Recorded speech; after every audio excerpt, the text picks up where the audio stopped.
भाई ईरान की बड़ी धमकी है, IRGC ने धमकाया है, कहा कि अगर स्ट्रेट हॉर्मूज अमेरिका बैरिकेड करके रखता है तो हम जो फारस की खाड़ी है, ओमान की खाड़ी है और लाल सागर है, इन तीनों जगह पर पूरी तरह से जो ट्रेड होता है हम बंद कर देंगे। यानी जो साजो सामान इन तीनों जगहों से इंपोर्ट एक्सपोर्ट किया जा रहा है पूरी दुनिया में, हम तीनों जगह बंद कर देंगे। दोस्तों आप समझ सकते हैं कि मामला बिल्कुल बेकार चल रहा है। जंग नहीं है, हमला नहीं हो रहा है, लेकिन अभी हालात बुरे हैं, पूरी दुनिया पर असर होगा। दोस्तों अब देखिए, जो ज़रा सा अमेरिका का ये खौफ है, ट्रंप का ये खौफ है, ईरान से लड़ नहीं पाया, ईरान से जीत नहीं पाया। अब इस वक्त हालत ऐसी है कि किसी और से लड़ नहीं सकता ट्रंप। तो ट्रंप ने चाइना के लिए कह दिया कि हम अपना स्ट्रेट ऑफ हॉर्मूज का बैरिकेड खोल रहे हैं। अब इससे चाइना खुश होगा और मैं जब मैं जब चाइना जाऊंगा तो वो मुझे जोर से गले लगाएगा, बहुत खुश होगा शी जिनपिंग। कल तक शी जिनपिंग को गाली बक रहा था ट्रंप। आज ट्रंप को पता है कि जब ईरान ने पेल दिया है तो चाइना कितना पेलेगा, समझ रहे हो। तो अब सबसे ठीक करने की कोशिश कर रहा है अमेरिका कि भैया इनसे भी ठीक कर लो, उनसे भी ठीक कर लो, रशिया से पंगा नहीं लेना, चीन से भिड़ना नहीं है, क्योंकि भाई साहब ये तो बहुत ही मारेंगे। पाकिस्तान ने मीडिया को अपडेट दे दिया था, पिछले रिपोर्ट में मैंने बताया कि ईरान और अमेरिका का सीज़ फायर बढ़ा दिया गया है, राज़ी हो गए हैं दोनों। लेकिन अमेरिका ने कहा कि हम बात कर रहे हैं, इस पर सोच रहे हैं, लेकिन अभी तक हम इस पर पूरी तरह से राज़ी नहीं हैं और अभी हम कोई अनाउंसमेंट नहीं कर रहे हैं सीज़ फायर आगे बढ़ाने का। अब इजराइल का खेल सुनो। ये जो एक अकेले बंदे ने पूरे अमेरिका इजराइल की वाट लगा दी। इजराइल ने खूब ढूंढा, इन्हें जुल्फ़िकारी साहब को खूब ढूंढा। अब इनके हत्थे नहीं आया तो AI है। हाँ, कहा कि ये AI है, ये जो व्यक्ति है जुल्फ़िकारी, ये AI है। अब आप सोचिए ईरान इतना बड़ा मिस्टेक, मतलब ब्लंडर करेगा कि AI, मतलब, और ये लिखा है मैसेज में, अगर ये AI नहीं है तो इसकी इन्फॉर्मेशन हमें देकर बताओ, हमें ढूंढने में मतलब, क्योंकि ये टारगेट पे लिया होगा इजराइल ने कि जुल्फ़िकारी को ही डायरेक्ट कत्ल कर देंगे, लोगों की हिम्मत टूट जाएगी। लेकिन जुल्फ़िकारी आए नहीं इनके टारगेट पर, हिट ही नहीं कर पाए, पता नहीं कहाँ है जुल्फ़िकारी। और जिस तरह से एक हीरो की तरह उनकी इमेज बनी, अमेरिका और इजराइल के ख़ास निशाने पर था ये आदमी जुल्फ़िकारी, ख़ास नहीं, उसको मार देना है कैसे भी करके। इजराइल लगा हुआ था लेकिन कामयाब नहीं हुआ। तो अब बाल नोचते हुए पोस्ट कर दिया इसने कि ये AI है, अगर AI नहीं है तो इसकी जानकारी दो, और कोई जानकारी दे नहीं पा रहा, तो बौखलाया हुआ है इजराइल। उधर जापान के विदेश मंत्री ने फ़ोन पर बात की है ईरान के विदेश मंत्री से। जितने भी देश उछल रहे थे और ईरान से दूर भाग रहे थे, अब वापस आ रहे हैं कूद कूद के। एक बात आपके सामने, खुशी होगी आपको कि आपके भाई की आवाज़ कहाँ तक जाती है। वल्लाही यह आपकी ताकत है, यह आपने मुझे ताकत दी है। हजरात, मेजर गौरव आर्या का वो आतंकी वीडियो जो भारत के ईरान से रिश्ते ख़राब करने वाला था, ये वीडियो याद होगा, जिसमें ये वीडियो में कह रहा है कि इजराइल हमारा सगा भाई है, ठीक, और ये कह रहा है आगे से कि लेबनान पर 100 बम मारे, गाज़ा पर 50 बम और मारे इजराइल। ये खुलेआम अपने इसने चैनल से कहा, गोदी मीडिया पर। जब ऑपरेशन सिंदूर था तब इस सुअर ने ये मीडिया पर बोला कि हमने इस्लामाबाद पर कब्जा कर लिया, मैंने सामान पैक कर लिया था यार। मैंने कहा था नहीं, अब तो मज़ा आएगा, खूबसूरत लड़कियां, 4 बीवियां, अरे भाई साहब ज़बरदस्त लाइफ सेट, खूबसूरत शहर, माहौल बेहतरीन, अरे यार इस्लामाबाद में रहूँगा, आज का नाश्ता इस्लामाबाद में। इस सुअर के ऊपर यकीन कर लिया हमने, और फिर हमारा मुंह काला हो गया।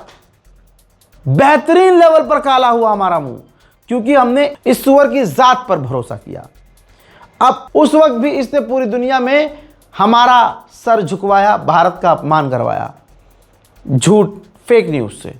और अब ये कह रहा था कि इजराइल के हम सगे भाई हैं, बौखलाया हुआ है। इतना जोश इसने कभी मैदान में नहीं दिखाया होगा। शिलाजीत खाकर अब खाली चीख रहा है मीडिया में आकर, समझ रहे हो आप। और मैंने अपील की थी, ईरान से अपील की थी कि भाई आपकी जो टीम है उसको ये देखना चाहिए कि मीडिया में चल क्या रहा है।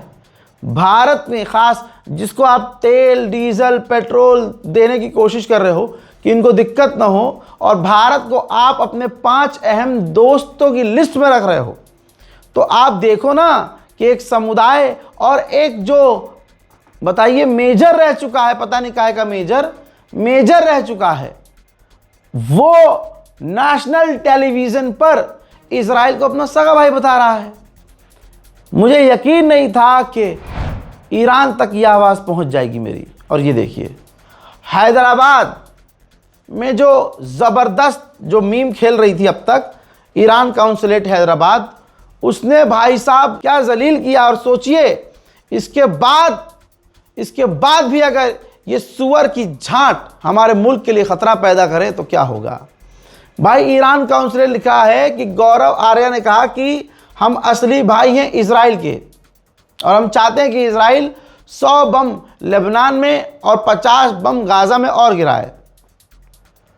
आप सोचिए, मेंशन किया है इस सुअर को, मेजर गौरव आर्या को, इस सुअर को मेंशन किया है कि नरसंहार करने वाले और कब्जा करने वाले शासन के साथ भाईचारे की कोई विश्वसनीयता नहीं है।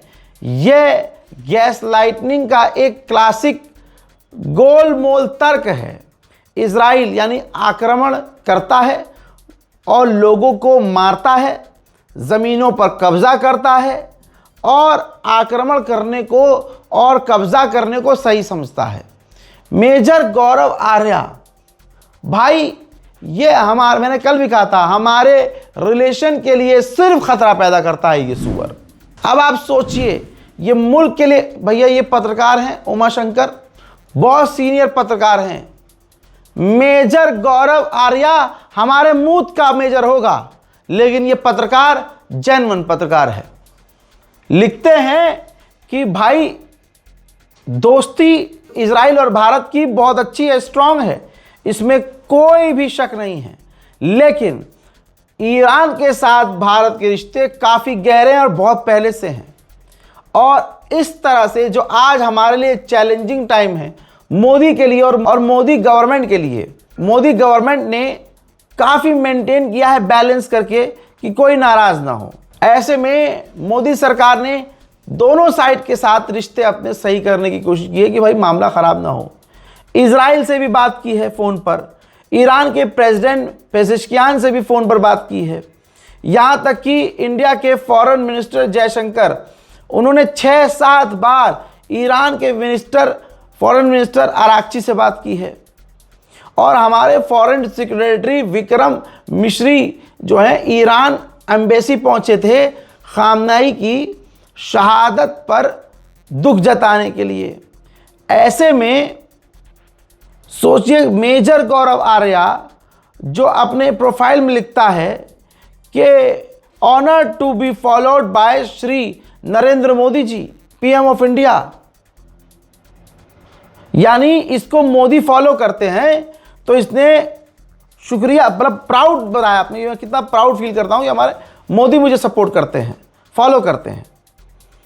तो पत्रकार उमाशंकर ने यही सवाल उठाए कि भाई ऐसा आदमी, हमारी गवर्नमेंट को सोचना चाहिए कि हमारे रिश्ते किसी देश के साथ ख़राब कर रहा है, किस लेवल पर ख़राब कर रहा है। कुल मिला के जो आवाज़ रज़ा ग्राफी ने पहले उठाई थी 24 घंटे पहले, अभी 24 घंटा भी नहीं हुआ है और मेजर गौरव आर्या को जलील ईरान काउंसलेट हैदराबाद में किया है।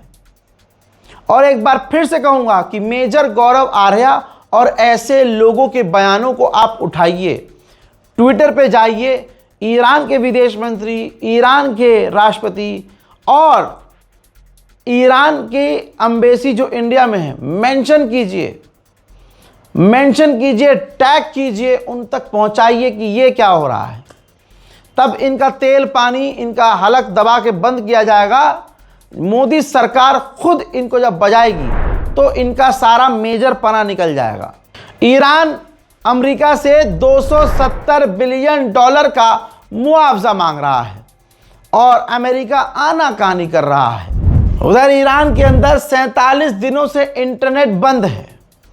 कुछ जगह पर लिमिटेड सर्विस चालू है, कुछ जगह पर इंटरनेट, लेकिन सेंसिटिव जगहों पर 47 दिनों से इंटरनेट ईरान में बंद है। हज़रात मोहतरम, ये तस्वीर देखिए, ईरान को बड़ी कामयाबी मिली है। ईरान ने एक बार फिर से दर्जनों हथियार लोगों के घरों से, जो विरोधी थे, जो आतंक मचाने की तैयारी में थे, मोसाद के एजेंट थे, उनके हथियार जब्त किए हैं। उधर जंगली नचनिया यूक्रेन हर मामले में चाह रहा है कि बस मुझे पैसा मिल जाए। 4 साल से आर पार नहीं हो पा रही है जंग, इससे करप्शन एक्सट्रीम लेवल पर है इसके मुल्क में। लेकिन ईरान, इजराइल और अमेरिका की जंग में ये मिडिल ईस्ट में कूदा। मिडिल ईस्ट अरब को, उनको जो अरब डरा हुआ था और उनके डर का फ़ायदा उठाया, डील की, रक्षा सौदा किया उनसे, डिफेंस एग्रीमेंट किया, लेकिन उनको फिर भी बचा ना पाया। अब एक बार फिर से ये जोकर आया है और कह रहा है कि अमेरिका और दुनिया को पता है कि स्ट्रेट ऑफ हॉर्मुज़ बंद है और उसको हम खुलवा सकते हैं, लेकिन अमेरिका ने हमसे मदद नहीं मांगी है। और आगे इसने कहा कि हम इसको खुलवा भी सकते हैं, अमेरिका ने हमसे मदद नहीं मांगी है, लेकिन हम मदद करने को तैयार हैं, लेकिन कोई मदद तो मांगे। आगे उसने बार बार ये बात बोलने के बाद असली मुद्दे पर आने में समय लगाते हुए कहा, ईरान और इजराइल और अमेरिका की जो वॉर चल रही, इस जंग की वजह से अमेरिका का ध्यान हमारे ऊपर से हट गया है। एक तो पहले से पाकिस्तान में बिजली कटौती से आवाम परेशान रहती थी, लेकिन अब पाकिस्तान को बहाना मिल गया है, क्योंकि डीजल, पेट्रोल, ईंधन, गैस ये सब महंगा हो रहा है, तो बिजली भी महंगी होगी। बिजली महंगी होगी तो बचाने के लिए बिजली काटनी पड़ेगी। तो आज से कहा जा रहा है कि पाकिस्तान के अंदर हर दिन 2 घंटे के अंदर पाकिस्तान गवर्नमेंट आवाम की बिजली काटेगी। वहीं ईरान ने स्पेन और तुर्की के विदेश मंत्रियों से फ़ोन पर बात की है। उधर मेरे दोस्तों, अमेरिका के फाइनेंस मिनिस्टर ने कहा है कि अब ईरान के पोर्ट की तरफ से कोई जहाज़ नहीं आ रहे हैं, स्ट्रेट ऑफ हॉर्मुज़ से कोई ईरान के जहाज़ नहीं आ रहे हैं, हम उनके जहाज़ों को नहीं निकलने देंगे, न उनको बिजनेस करने देंगे। अमेरिका का कोई ऐसा राष्ट्रपति नहीं गुजरा है जिसने अपना ट्वीट डिलीट कर दिया हो, बयान से पलट गया हो, लेकिन पॉप पर टिप्पणी करने के बाद इसकी पॉप इतनी हुई है कि सारी दुनिया में जलील हो गया है। अब बेचारा अब सिर्फ झूठ बोल सकता है। अब इसने नए आंकड़े रखे हैं कि क्या कोई पॉप लियो से पूछेगा कि ईरान ने एटलीस्ट 42,000 लोगों को, इनोसेंट लोगों को मार दिया, जो कंप्लीटली अनआर्म्ड थे, प्रोटेस्ट कर रहे थे लास्ट 2 महीने के अंदर। और क्या उनसे कोई पूछेगा कि ईरान न्यूक्लियर बम बनाना चाह रहा था तो क्या वो सही थे? हजरात, दोनों ही बातें गलत हैं। ईरान के सुप्रीम लीडर को कहते कहते मार डाला गया, जिन्होंने फतवा दिया था कि हम न्यूक्लियर नहीं बनाएंगे। साथ ही 42,000 छोड़िए, 3300 कुछ मारे गए थे लोग, जो ईरान ने आधिकारिक तौर पर बताया था। वो भी वो लोग मारे गए थे जो दंगों में शामिल थे सामने से। और आज भी अमेरिका और इजराइल के द्वारा जो वहाँ के लोगों को भड़काने के लिए उनको हथियार दिए गए थे, वो जब्त किए जा रहे हैं, वो अभी भी मिल रहे हैं। हज़रात, फिलहाल के अपडेट में इतना। इस रिपोर्ट को शेयर कीजिएगा, चैनल को सब्सक्राइब कीजिएगा ज़रूर। लौट के आ रहा हूँ और भी बड़ी जानकारियों के साथ, तब तक के लिए जय हिंद।